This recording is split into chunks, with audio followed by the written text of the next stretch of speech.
Salut à tous, c'est Hervé d'hervécuisine.com. Donc j'ai le grand plaisir de retrouver aujourd'hui Christophe de À Manger et à Voir. Comment ça va? Ça va très bien, Hervé. Bon, super, je suis content de te retrouver. On va réaliser ensemble une bonne pâtisserie aujourd'hui puisque les fêtes approchent. Et alors, tu veux nous en parler un petit peu? Oui, bon, on va essayer de faire donc une traditionnelle bûche avec un côté un petit peu plus esthétique. On va la monter dans un moule à cake pour qu'il y ait du volume. Okay. Et dedans, on va retrouver un crémeux chocolat fève tonka, un crémeux vanillé très vanillé, une dacquoise amande, un petit croustillant, voilà, des noisettes autour. Ça va être assez sympathique et pas très compliqué à faire. Pas très compliqué, donc on va faire ça simple pour vous à la maison pour le refaire. On va fractionner par étapes, vous allez voir, et puis vous allez avoir un dessert de chef finalement assez facile à refaire. Donc on s'y colle? Allez, c'est parti. Allez, c'est parti. Alors, pour réaliser le crémeux vanille, il va nous falloir environ 3 gousses, 20 g de maïzena, 70 g de sucre en poudre, une feuille 3/4 de gélatine, 100 g de beurre froid, 5 jaunes d'œufs et 300 g ou 30 centilitres de lait entier. Alors la première étape, on va réaliser le crémeux vanille, donc on va tout simplement faire infuser les gousses de vanille dans le lait. C'est ça. C'est ça, donc je commence à faire chauffer le lait et je te laisse du coup prélever les graines. Ouais. Alors dans un premier temps, ce qu'il faut c'est faire ramollir la gélatine dans de l'eau froide. Donc vous le mettez dedans et vous laissez de côté. Après, on va blanchir les jaunes d'œufs avec le sucre.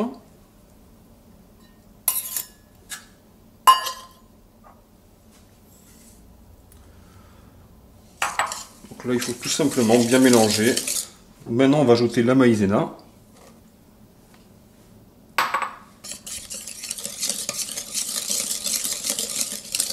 Alors une fois que le lait a infusé avec la vanille, on le fait un petit peu réchauffer à nouveau et puis on va le passer sur le mélange. Voilà, en une fois, on peut le faire. En une fois, okay. Oui, ça passe. Pratique. Et on filtre. Voilà, on filtre donc pour enlever les petits morceaux qui ne feraient pas joli dans la crème et les gousses bien sûr. Donc là, on retransvase le mélange dans la casserole. Ok. Allez, c'est parti. Donc, on remet ça à chauffer. C'est ça, là on va cuire la crème à feu doux. Ouais. On va la monter à 82-83 degrés. Donc moi j'utilise un thermomètre pour vraiment avoir la précision. Sinon, en fait, c'est quand sinon, ça prend une consistance un peu crémeuse. Quoi, hein. Dès que ça épaissit, par contre, il ne faut pas hésiter à enlever la casserole du feu si on voit que ça épaissit un petit peu trop vite. Ouais, donc là on arrive à 82 degrés, j'ai retiré la casserole de suite du feu, j'ai bien remué et voilà, on a une texture qui est parfaite là. Ouais, c'est bien crémeux. Voilà, bien crémeux. Je te rajoute du coup pendant que c'est chaud la gélatine qui a été égouttée. Voilà, donc là on l'incorpore à chaud, toujours la gélatine, on remue bien. Allez, c'est parti, on va incorporer le beurre à présent avec le mixeur. Voilà, et on mixe.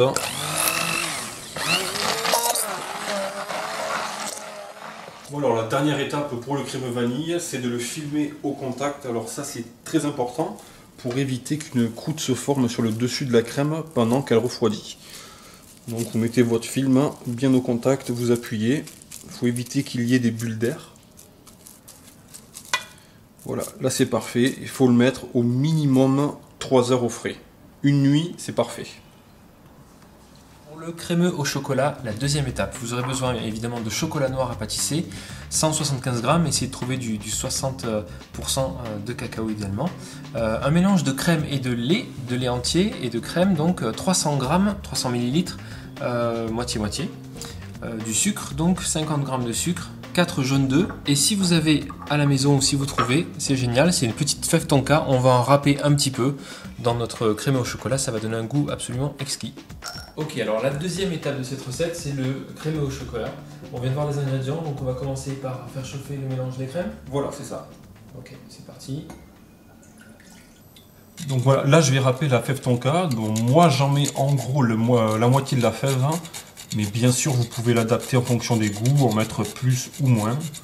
C'est très parfumé. Voilà, c'est très fort, donc il faut faire attention de ne pas trop en mettre, ça peut vite être écœurant après. Et ça sent déjà super bon. Ok, donc là, pareil, comme pour tout à l'heure, on va mélanger les jaunes avec le sucre. On va fouetter tout ça. Donc là, le lait et la crème viennent de bouillir avec la fève tonka. On va le mélanger dans le mélange de sucre et de jaune d'œuf. Donc c'est une base de crème anglaise en fait. Hein, exactement, c'est aussi une crème anglaise au final. Une crème anglaise, tout simplement. Là ça sent super bon la fève en canne. Et on remet le tout donc dans la casserole dans direct. La casserole et on va la cuire. C'est pareil jusqu'à 82 degrés. Mais on peut le faire, là on va le faire sans thermomètre pour vous montrer. Voilà, là la crème anglaise est finie. Comme on peut voir, il n'y a plus de mousse sur la surface. Elle est belle. Et quand on dit qu'elle est cuite à la nappe, en gros, c'est voilà, on retire la cuillère, on fait ça, ça ne bouge pas. Il y a un trait net, propre. Ouais, enfin le trait tu l'as fait surtout pour la goûter en fait. Hein. Ouais, aussi. Ouais, d'accord. C'est toujours intéressant. Ouais. Et voilà, donc là la crème anglaise est finie, prête, on la retire du feu. Ok, je te mets le chocolat ici. Voilà, donc la prochaine étape c'est de verser ça sur le chocolat. Super. Donc en fait on va faire fondre le chocolat avec la chaleur de la crème anglaise. Exactement. Donc là on le laisse tempérer un petit peu, on va pas mixer tout de suite. Ah oui, non. Pardon. Faut en laisser pour la recette là. Ouais, bon ok. Alors c'est parti. Voilà, là on continue. On mixe. La seule chose qui reste à faire c'est de mixer. Ouais. Donc ça va être très rapide. On met dedans.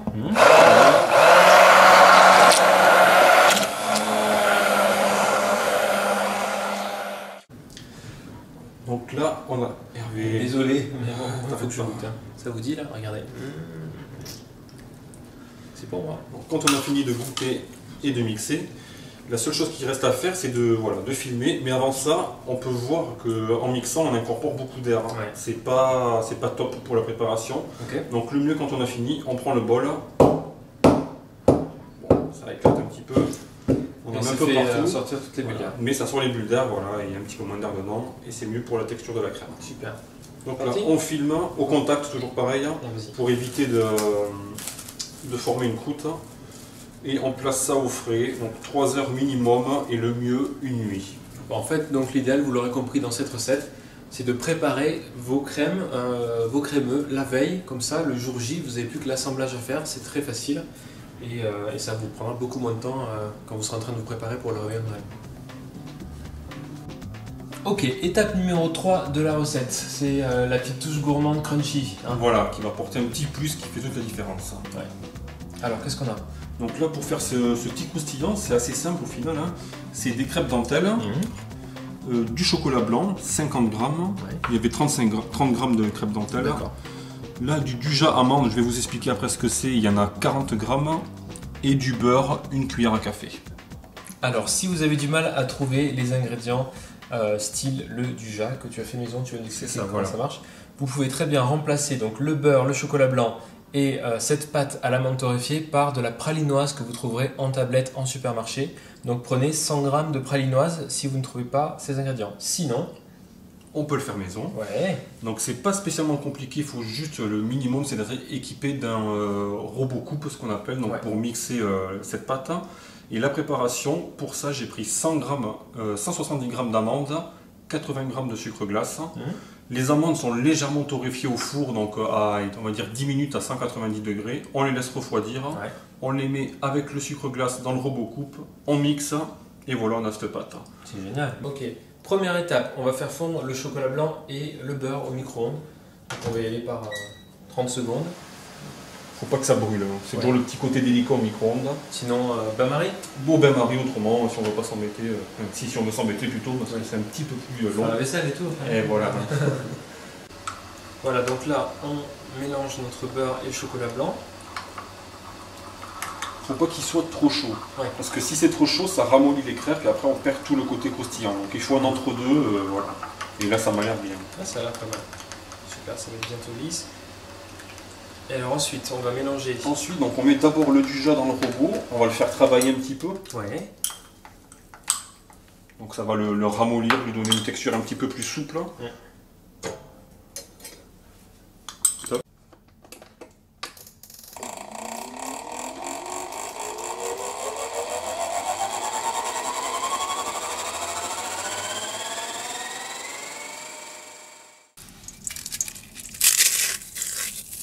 Et si vous avez, c'est bien de mettre une pincée de fleur de sel pour rehausser un petit peu le goût. C'est pas indispensable, mais c'est intéressant. Je vais te trouver ça.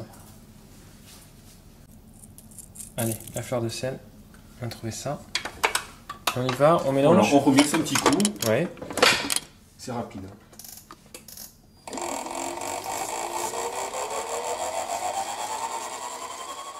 Donc là voilà, on a fini de le mixer, il a une texture un peu granuleuse.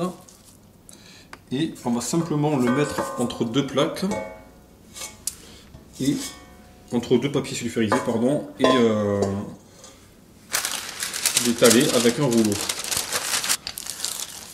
Là je vais essayer de l'étaler sur environ 2-3 mm. Ça va être une fine couche mais bien croustillante. Ça va être vraiment délicieux. Alors, étape numéro 127 de la recette. Non, je plaisante. Donc c'est l'étape numéro 4, c'est la dernière, ceci dit, avant le montage de notre superbe bûche de Noël. Vous n'allez pas regretter, un petit peu d'effort, mais vous allez voir ça paye. On va réaliser la dacquoise. Dacquoise amande, voilà. Okay, donc c'est le biscuit en fait. Un petit biscuit tout fin, ultra moelleux, donc il ne faut pas se tromper sur la cuisson bien sûr pour qu'il reste moelleux, mais c'est très simple, très rapide à faire. Ok, on regarde les ingrédients. Pour les ingrédients, il vous faut 130 g de poudre d'amande que vous pouvez remplacer par de la noisette ou des amandes torréfiées, voilà, n'importe. Les deux fonctionnent.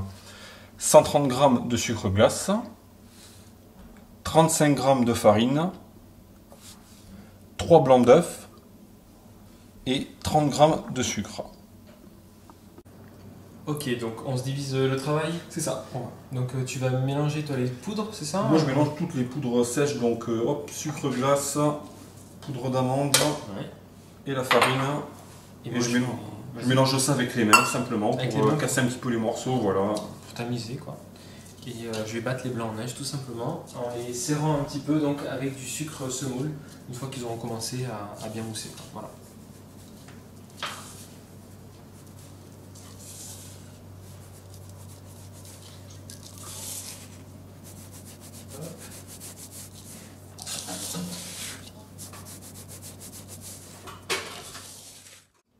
Ok, donc on va mélanger à présent les poudres et les blancs d'œufs. Voilà. Allez, hop. Je remue, il ne faut pas trop casser les blancs d'œufs hein, pour éviter d'enlever tout l'air qu'il y a dedans. Voilà. Et il faut l'étaler, alors vraiment, mais c'est à la hauteur de la plaque, donc assez finement.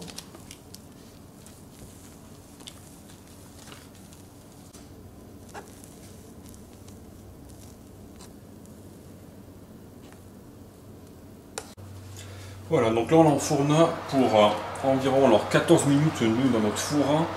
Mais voilà, c'est entre 10 et 15 minutes. Il faut que le dessus soit légèrement doré. Vous verrez à la fin ce que ça va donner.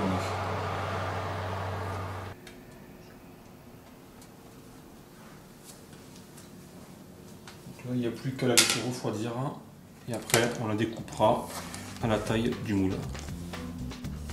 Donc là on va découper le croustillant quasiment à la dimension du moule parce qu'il faut que ce soit un tout petit peu plus petit. Donc là on fait en gros un premier traçage. On va retailler légèrement plus petit après. Maintenant on va passer au découpage de la dacquoise. On va découper plusieurs morceaux pour pouvoir tapisser le fond, les côtés, une base au milieu et une dernière au-dessus qui servira de base à la bûche quand ça sera retourné. Donc au final il y en a 5. Et qu'on va découper de la taille du moule sur chaque côté.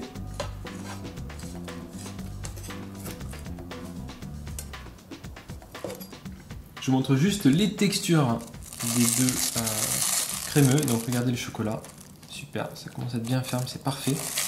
Et la vanille, voilà, là vous voyez. Hein. Ok, c'est parti, donc là on va procéder au montage de la bûche. Voilà. T'es content des textures? Franchement, ouais, c'est bien. Elles sont super, c'est bien onctueux, c'est pile ce qu'il faut. Donc on redonne un petit coup de fouet dedans pour lisser. Voilà, pour redonner une petite texture pour qu'on puisse le pocher un petit peu plus facilement dans le moule. Vous voulez voir?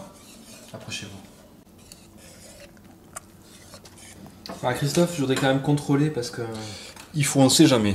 Ouais. Tu veux voir un petit coup là? Hop. Pas trop, hein. On va utiliser une poche à douille, ce sera plus propre au niveau de la mise en forme de bûche. Voilà. On va la remplir. Ben, merci. Au revoir. Au revoir Hervé. Bon appétit. Non, allez, tiens, je reviens. Ok. Bon, allez, on va mettre un petit rectangle de papier sulfurisé dans le fond du moule à cake. Et c'est parti. Une couche de biscuits. Une première. On appuie bien. Faut que bien découpé, Christophe, bravo. Parfait. Ça rentre pile poil. Et maintenant, donc, sur les côtés également. Voilà, on tapisse ça.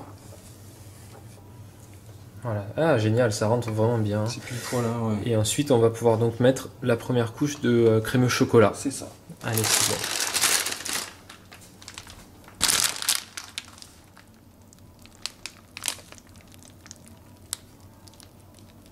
bon. Ouh. Ça donne envie déjà. Ouais, grave. Oups, ça part dans tous les sens, c'est pas grave. C'est pas grave, j'y vais quand même. J'ai pris 10 kilos cet après-midi. Merci Christophe, merci. Avec plaisir. C'est que du plaisir. Là, on va passer à la bande du milieu. Toujours pareil, on dispose.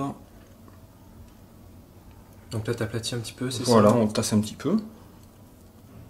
Allez, c'est parti, crémeux vanille. Hop. On met une bonne couche là? Ouais, une bonne couche. En sachant qu'il faut laisser de la place pour la dernière bande du dessus. Où il y aura le croustillant avec. Ouais. Allez, dernière couche? Dernière couche, donc là on va disposer le bout d'aquoise sur le croustillant. Ouais. Comme ça. Tu prends la totalité. Donc voilà, on retourne. Voilà. Et là, il faut le déposer. Et ben voilà, c'est bon, on va la mettre au frais. Au frais. Combien de temps à peu près? Oh, un an et demi. Un an et demi? Ok, donc ce Ouais, sera la bûche, bûche 2016. La plus longue. Hein, bûche 2016, vous prévoyez une bonne semaine de congé pour la faire. Non mais bon, c'est un peu long, mais franchement, le résultat il va être... Le résultat va être top, voilà, niveau goût et visuel, ça va être sympa. Une fois par an, on peut bien se bloquer une demi-journée pour faire une belle bûche, non? Bon, se faire plaisir. Ok, alors Christophe, c'est l'heure. On est en train donc de démouler notre bûche. Voilà. Donc peu importe si elle n'est pas très régulière sur les côtés, puisqu'on va l'enduire avec le crémeux au chocolat. C'est qui ça, reste. le crémeux qui reste. Donc Voilà, on recouvre la bûche avec le reste de crémeux au chocolat. Donc sur les côtés et sur le dessus. Une fois qu'on a recouvert toute notre bûche comme ça, on va venir mettre des noisettes, c'est ça? Voilà, donc là on utilise des noisettes avec la peau, c'est ce qui va donner un petit contraste de couleur, c'est mieux que des noisettes sans peau. Et elles sont hachées grossièrement, donc tu vois, il y a un peu de poudre, il y a des gros morceaux, sympa. Ça va donner un peu de volume. Et donc là on commence par les côtés, hein, c'est ça? Voilà, par les côtés, t'en mets un petit peu partout, tu remontes et tu tapotes. Ok. Faut que ça adhère au maximum, donc tu essaies de combler les trous. D'accord. Et bien voilà, notre bûche est terminée, bravo Christophe. Et merci, bravo à toi aussi d'avoir mangé et goûté un petit peu toutes les préparations. C'est vrai que Christophe a beaucoup bossé pendant que moi je léchais les plats et tout. Voilà, on ne le gaspille pas. C'est un travail d'équipe. C'est un travail d'équipe. Et donc voilà, on vous propose éventuellement de préparer donc, cette bûche quelques jours à l'avance, jusqu'à 2 jours à peu près. Donc voilà, si on souhaite ne pas la congeler, et si on la congèle, on peut la préparer 2 semaines, je pense. Génial. Avant. Faut pas avoir le stress pendant juste la veille du réveillon par exemple, vous la préparez 2-3 semaines avant. Hop, au congélateur une fois qu'elle est terminée et c'est parti. Vous la sortez la veille au frigo, toute la nuit, tranquille, et vous avez une super bûche de Noël. Voilà, toute prête. Excellent. Bon, et ben, on vous souhaite de très bonnes fêtes à tous. Merci Christophe. N'hésitez pas, encore une fois, d'aller redécouvrir ou découvrir l'univers de Christophe. Tu es très très présent sur Instagram, je crois. Hein. Sur Instagram. Tu poses des super photos. Et donc sinon sur ton blog. Sur mon blog, à manger et à voir. Voilà, super. Et je vous dis à très vite sur arxen.com pour de nouvelles recettes. Salut!